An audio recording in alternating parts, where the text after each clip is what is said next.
School time में एक teacher थे। तो जब भी हमारा एग्ज़ाम पास आता था, अगर उन्हें लगता था कि कोई बच्चा एग्ज़ाम फेयर से परेशान है, तो वो कहा करते थे, examination is botheration for Indian population which main occupation is cultivation.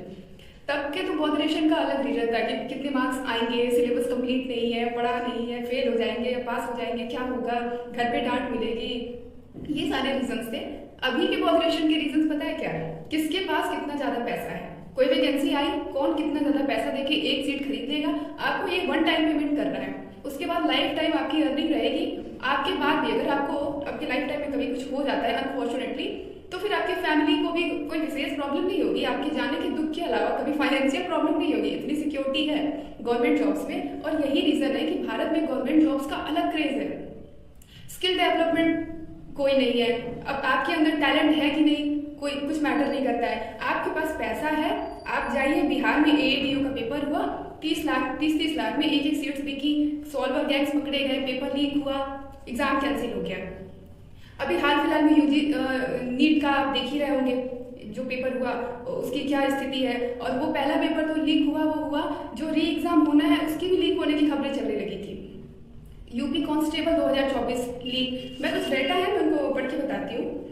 यूसीयू eight UG 2024-25 लीक, सीएसआईआर यूजीसी नेट 2024 लीक, UP police constable recruitment exam 2024 ये भी लीक, नीट यूजी 2024 लीक, नीट यूजी 2026 लीक। ये तो ऑफिशियल डेटा है।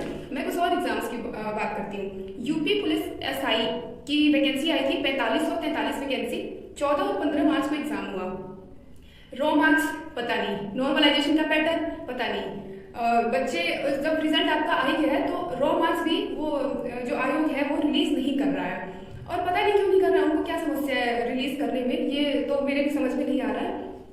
उसके बाद से और भी, जैसे मैं तो कई बार ये भी जो सीटेट के पेपर्स होते हैं उसके लीक होने की खबरें इतनी सारी आती है, पर वो एग्जाम कभी कैंसिल नहीं हुआ है, क्योंकि वो जॉब देने के लिए एग्जाम नहीं, वो सिर्फ क्वालिफाइंग पेपर है। और भी ऐसे बहुत छोटे लेवल पे जो एग्जाम्स होते हैं वो सारे होते हैं। तो इसमें प्रॉब्लम ये आती है कि जैसे नीट का पेपर है, तो उसमें गरीब तबका है, ऐसा नहीं है, हर तबके के लोग हैं, पर उसमें बहुत बड़े बड़े अधिकारियों के बच्चे, जो गवर्नमेंट ऑफिशियल्स हैं उनके बच्चे वो भी एग्जाम दे रहे हैं। तो वो जो है वो पावर में है।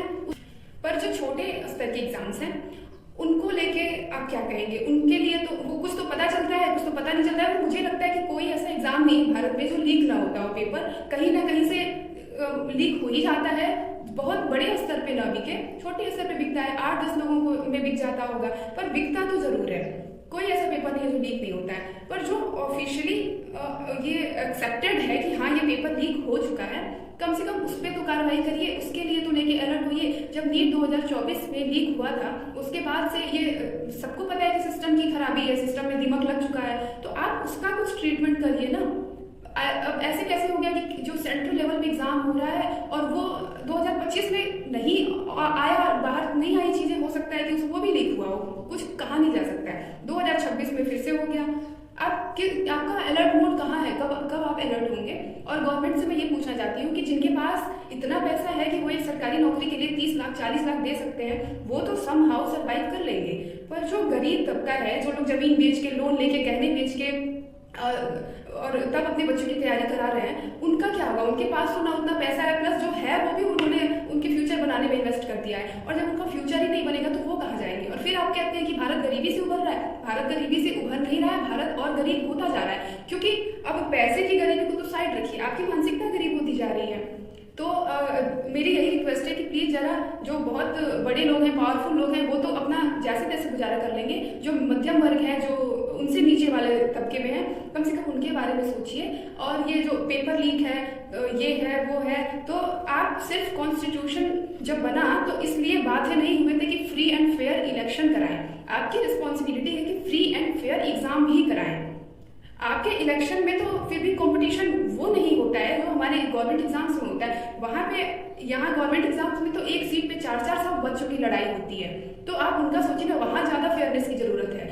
और इसकी सबसे बड़ी इसका रीजन तो मुझे ये लगता है कि जो भी सत्ता में आ रहे हैं वो कभी उस कंपटीशन के दौर से शायद गुजरे ही ना हो। वो पेन वो समझते ही नहीं है कि बच्चों पे क्या गुजरते हैं, कितना वेट करते हैं। जब कोई एग्जाम देके जाते हैं तो घर वाले कितनी उम्मीद से देखते हैं चेहरा, पूछते हैं कि कैसा गया पेपर।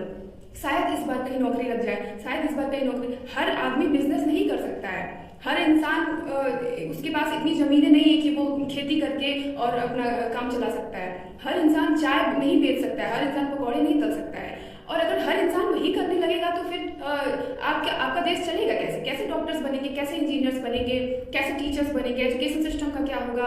हर डिपार्टमेंट में आपको गवर्नमेंट एम्प्लॉयज़ की ज़रूरत है, तो please free and fair exam भी कराएं। Thank you.